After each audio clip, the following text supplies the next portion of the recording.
Përshëndetje të dashur miq, ja ku takuam përsëri në kanalin tim në YouTube në kuzhinë me zonjen Valbona. Sot receta e radhës është çorbë me të brendshme të qingjit. Është një recetë me plot shije që mund ta gatuajmë në një festë, në një vitëri, në festë bajrami, në festa të ndryshme, por mund të gatuhet edhe në një fundjavë dhe njëkohësisht edhe gjatë ditëve të javës nëse ju shkon mendja.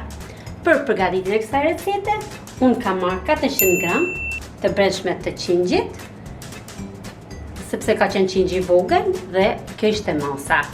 Dhe të brendshmet janë zemër, veshk, mushkrie bardhë dhe mushkrie zezë. Kurse për miell kam marrë 100 gram miell Misri. Do ta bëjmë me miell Misri, mund ta bëni edhe me miell gruri, por shija me miell Misri është krejt ndryshe dhe është më e shëndetshme. Një durz Majdanoz, një qepë, 4 thelpinj hudhre, përerza, piper, Rigon dhe specën e Djegës nëse keni dëshirë. Gjithmonë dhe vaj Ulliri, sepse na duhet për skuqjen e miellit dhe të brendshmeve. Dhe 1 litër ujë.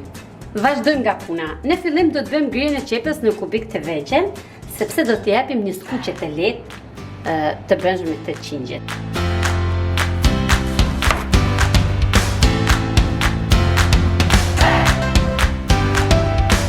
E ndar një herë në mes dhe e kemi treguar edhe në video të tjera për grijen e qepës, është të ndryshme. Kjo është një formë që unë e përdori, ju mund të përdorni edhe forma të tjera.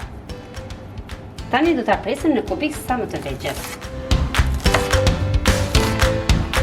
Do të bëjmë hedhjen e vajit, nuk do hedhim shumë sepse një sasi vaj do ta lëm kur të skuqim miellin, pra do hedhim 2 lugë vaj. Nuk do ta takojmë stufën, do të hedhim edhe qepën dhe do ta lëm të gatshme. Pasi kemi hedhur qepën, do ta skuqim për disa minuta, jo shumë, sepse do t'i hedhim edhe të brendshmet që të skuqen bashkë me qepën. Tani qepa po skuqet, ne vazhdojmë të bëjmë grijen në fillim do të bëjmë zemrën, se kështu na erdhi rradha proprio. Do ta grijmë në copa si ç'keni dëshirë. Mund ta grini në të më të mëdha, më të vogla, por unë gjithmonë e grij në këtë mes. Në kubik e hedhim të tasje që t'i kemi të gatshme kur të skuqet qepa, t'i hedhim direkt. Pasi skuqur qepa, jo shumë tham, do të hedhim edhe të brendshme që i kemi bërë në copa. Dhe do t'i skuqim për disa minuta për të bërë më shishme. Se mund ta bëjmë edhe direkt vendosim e t'i zdim, por skuqja ju jep më shije. Prandaj dhe une e bëj këtë proces gjithmonë kur bëj çorbën. Do t'i skuqim derisa të shikoni që kanë shtjerruar langun dhe i shikoni se tentojnë të ngjiten tek të nxehta dhe në këtë moment do të bëjmë hedhjen e ujit.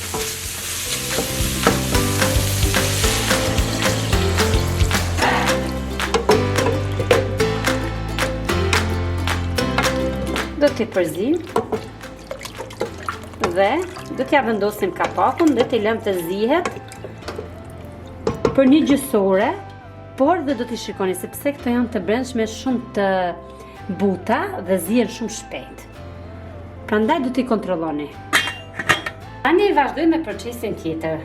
Do ta hedhim miellin e Misrit tek tigani dhe do të hedhim sasinë e vajit.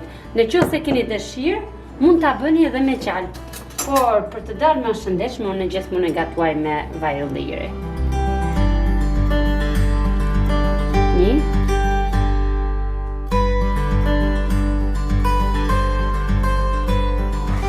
Dhe do ta trazojmë derisa mielli të marrë ngjyrë. Ja pra siç e shikoni, edhe mielli ka filluar të marrë ngjyrë. Në këtë moment do të bëjmë uljen e temperaturës. Sepse do ta bëjmë avash, pra, që mos të digjet, për të marrë skuqjen që ne duam, pra, do t'ja ulim direkt në gradacionin.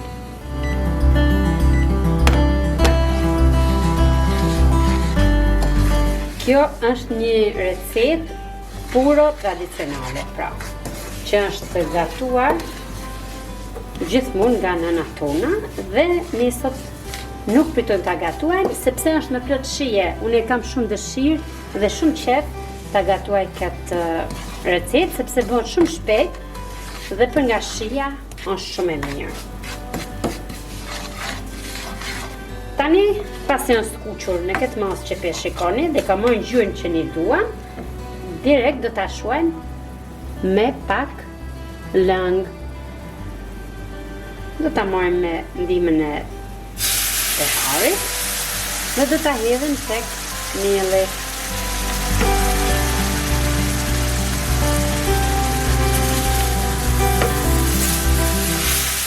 Do ta përzim.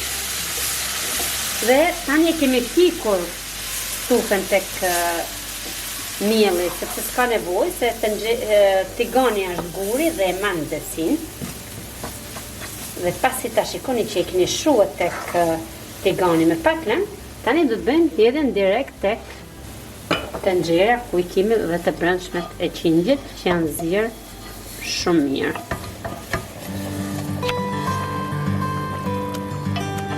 E trazojmë dhe do ta lëmë derisa të zihet edhe mielli së bashku me të brendshmet. Siç e shikoni edhe çorba jonë avash po mbaron së gatuari, por ka ardhur koha e hedhjes së erëzave. Do hedhim rigonin, pipirin dhe do të gjejmë hudhrën dhe majdanozin. Pra është një recetë që I pranon Rigon edhe piperi pranon. Një lugë kafje të mbushur plot. Rigon. Dhe pipirin, sipas dëshirës kemi thënë.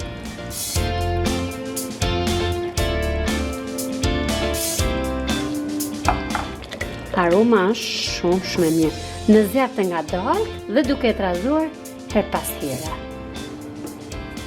Tani do bëjmë gryën e hudhrës dhe specin e djegës do t'ja hedhim në fund fare. Sepse mundemi dhe t'ja hedhim, mundemi edhe mos t'ja hedhim. Sepse varet nga familjarët, gjukë se familjarët nuk e konsumojnë specin e djegës, nuk mund t'ja hedhni. Bëjmë gryën e hudhrës. Kemi gryë hudhrën. Tani do bëjmë gryën e majdanozit. Dhe her pas here do ta trazojmë çorbën në mënyrë që mos të ngjitet poshtë edhe të jetë në gjithë masën njësoj prapë. Tani do t'ja hedhim hudhrën e gryer imt. Do të hedhim edhe majdanozin.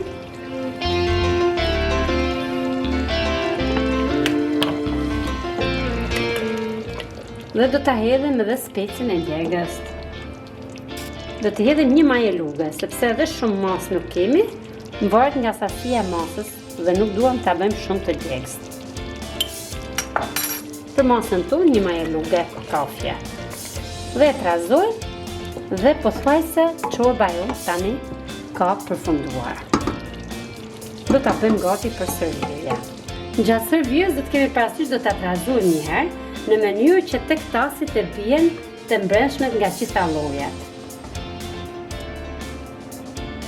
Pra të shijojmë melçi, zemër, veshk, të gjitha.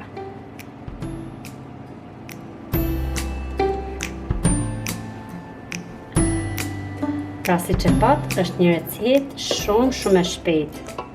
Kjo ishte edhe receta e çorbës me të brendshme të qingjit, një recetë me plot shije. Dhe në qoftë se ju ka pëlqyer mënyra si unë e përgatita dhe si e gatova, mos harroni si gjithmonë të bëni like dhe subscribe të kanalin dhe të më ndiqni në rrjetet sociale në Instagram dhe në Facebook për të marrë një uri për receta nga më të ndryshmet.